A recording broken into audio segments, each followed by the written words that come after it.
This program shows the trains and operations on almost all the railroads still operating in Atlantic Canada during the summer of 2010, including the Cape Breton and Central Nova Scotia and Windsor and Hansport.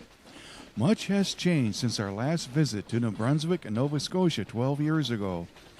Improbably, Canadian National has bought back some of the rail lines that they had spun off only a decade earlier.